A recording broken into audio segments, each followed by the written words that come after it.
অগ্রণী, জনতা, বেসিক এবং রূপালী এই রাষ্ট্রায়ত্ত 4 বাণিজ্যিক ব্যাংক মূলধন ঘাটতি পূরণে কর্মপরিকল্পনা জমা দিয়েছে বাংলাদেশ ব্যাংকে। তবে এই পরিকল্পনাকে অবাস্তব মনে করছে নিয়ন্ত্রক সংস্থা।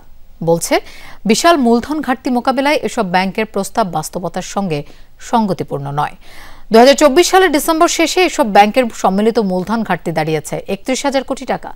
এসব ব্যাংকে 2029 সালের মধ্যে ঘাটতি কমানোর লক্ষ্যে 5 বছর মেয়াদী কর্মপরিকল্পনা জমা দিতে নির্দেশ দিয়েছিল কেন্দ্রীয় ব্যাংক। আগামী 5 বছরের মধ্যে মূলধন ঘাটতি 7,692 কোটি টাকা থেকে 6,245 কোটি টাকা কমিয়ে আনার পরিকল্পনা জমা দিয়েছে অগ্রণী ব্যাংক। যদিও 2024 সালে ব্যাংকটি 937 কোটি টাকা নিট লোকসান করেছে। 2024 সালের ডিসেম্বর শেষে বেসিক ব্যাংকের মূলধন ঘাটতি 8,621 কোটি টাকা। 2029 সালের মধ্যে ঘাটতি 5,364 কোটি টাকা কমিয়ে আনতে চায় ব্যাংকটি। অন্যদিকে জনতা ব্যাংকের মূলধন ঘাটতি 10,700 কোটি টাকা থেকে 2029 সালে বেড়ে দাঁড়াবে 20,600 কোটি টাকায়।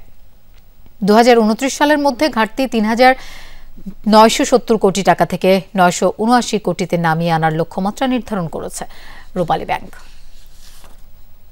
অ্যানালাইসিস করে দেখেছি যে বেশ কয়েকটি ব্যাংকেরই বাস্তব ভিত্তির উপর দাঁড়িয়ে থেকে তারা পরিকল্পনাগুলি প্রণয়ন করেনি।